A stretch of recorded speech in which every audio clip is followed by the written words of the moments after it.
दिल जब टूटता है तो आवाज़ नहीं होती। ये शब्द फिल्मों में तो बहुत अच्छा लगता है, पर जब असल ज़िंदगी में खुद पर बीतता है तब पता चलता है कि कितना शोर मचता है ज़िंदगी में। रीमा को भी इस बात का अंदाज़ा प्यार में धोखा खाने पर हुआ। कितना भरोसा था उस राज पर, और होता भी क्यों ना, 6 सालों से प्यार करते थे वो एक दूसरे को। कॉलेज में एक वाद विवाद प्रतियोगिता में एक दूसरे के विपक्ष में बोलते बोलते दोनों का दिल एक ही सुर में बोलने लगा था। वहाँ से परवान चढ़ता हुआ वो इश्क की बुलंदियों को छूने लगा था। कॉलेज में उनके सब दोस्त उसकी मिसाल देते थे।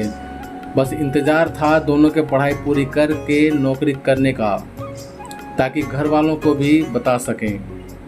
वैसे रीमा ने अपनी छोटी बहन को सब बता रखा था, पर राज ने अपने घर पर किसी को कुछ भी नहीं बताया हुआ था, क्योंकि उसके पापा थोड़े सख्त स्वभाव के थे। आखिर दोनों के नौकरी लग गई। रीमा ने राज को पहले अपने घर पर बात करने को कहा, क्योंकि सबसे ज़्यादा समय उसे अपने पापा को मनाने में ही लगना था। पर राज हिम्मत ही जुटाता रह गया और उसके पापा ने उसका रिश्ता कहीं और पक्का कर दिया। राज नहीं बोल पाया और उसने रीमा के आगे हाथ जोड़कर माफ़ी मांग ली। पर क्या माफ़ी रीमा के टूटे दिल को जोड़ सकती थी? रीमा की टूटी हालत उसके परिवार के सामने आए उससे पहले उसकी बहन ने नौकरी की दिक्कत कहकर बात संभाल ली और रीमा को दूसरे शहर में कुछ समय के लिए तबादला कराने का सुझाव दिया। रीमा को भी उसकी बात सही लगी, और वैसे भी वो इसी शहर में रहकर राज की शक्ल नहीं देखना चाहती थी। रीमा को तबादला कराए 6 महीने हो गए थे और अब वो कुछ सेट होने लगी थी। अपनी मम्मी पापा के शादी पर जोर देने को वो हर बार की तरह दोबारा तबादला होने पर करूँगी कहकर टाल देती थी, और राज के लिए उसने अपने मन, कान, आँख, दिल सबके दरवाजे बंद कर दिए थे हमेशा के लिए। लेकिन लगभग पिछले 1 महीने से उसे अपने ऑफिस में नए आए सौरभ के अंदाज कुछ अजीब से लग रहे थे। हर वक्त उसे ऐसा लगता था कि सौरभ की निगाहें उसी पर रहती हैं, लेकिन जैसे ही वो गर्दन घुमाती तो वो कहीं और देखने लगता था। वैसे भी औरतों और लड़कियों की सिक्स सेंस बड़ी तेज होती है।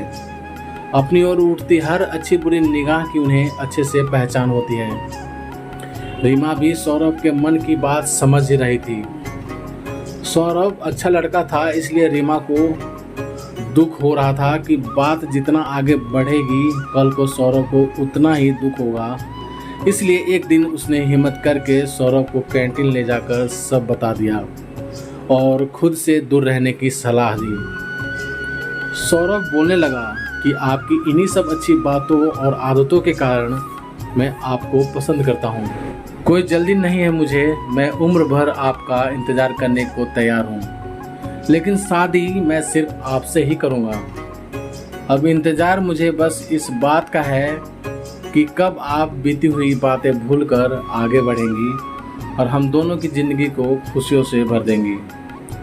रीमा हंसते हुए बोली, यही बात राज ने मुझे 6 साल तक कही है, तो समझ ही जाओ कि कितना विश्वास कर सकूंगी मैं इस पर। लेकिन सौरभ मुस्कुराकर बोला कि अब तो मेरा आपसे ये वादा है कि जीवन के अनजान सफ़र में, जिसमें 2 अनजान लोग एक होकर एक राह के मुसाफिर हो जाते हैं, वो सफ़र मैं सिर्फ आपके साथ करूँगा, चाहे मुझे आपको मनाने में कितना समय ही क्यों ना लग जाए। रीमा पलटकर बगैर कुछ बोले अपनी सीट पर चली गई। सौरभ अब पूरा वक्त रीमा के ख्याल रखता था। रीमा चिढ़ भी जाती थी, पर उसके शालीन व्यवहार की शिकायत भी किससे करती। धीरे धीरे उसकी चिढ़ कम होने लगी थी। एक दिन सौरभ ऑफिस में अपनी माँ और बहन को ले आया और लंच ब्रेक में रीमा से मिलवाते हुए कहने लगा कि माँ, ये आपकी होने वाली बहू। रीमा को इतनी शर्म आई और साथ ही गुस्सा भी कि कहीं कोई और ऑफिस में ना सुन ले, पर वहाँ कोई आसपास नहीं था। माँ बोली कि मुझे तो ये पसंद है, पर जब ये तुझ जैसे लंगूर को पसंद कर ले तब बात आगे बढ़ाएंगे। सौरभ जोर से ठहाका मार के हंस पड़ा और रीमा जल्दी से कैंटीन से बाहर निकल गई।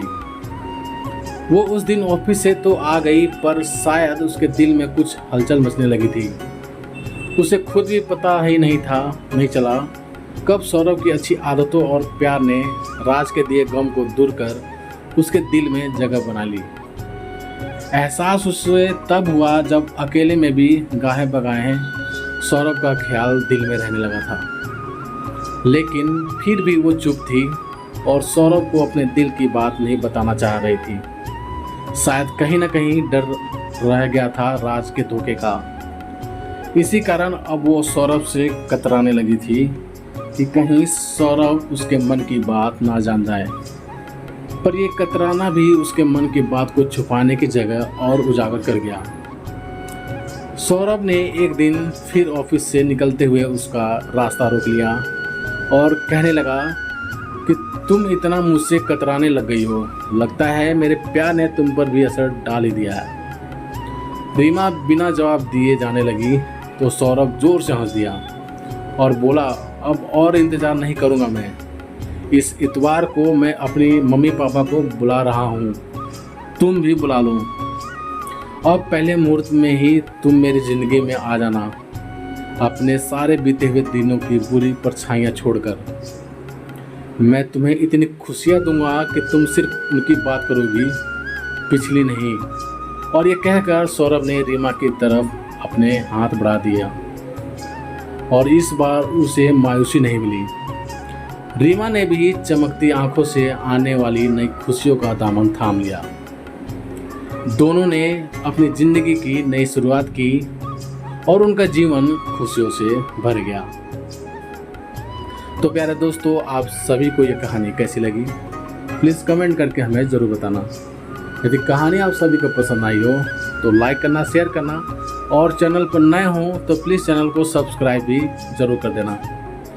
तो चलिए दोस्तों, मिलते हैं आप सभी से एक और नई कहानी के साथ। तब तक ले जय हिंद, वंदे मातरम।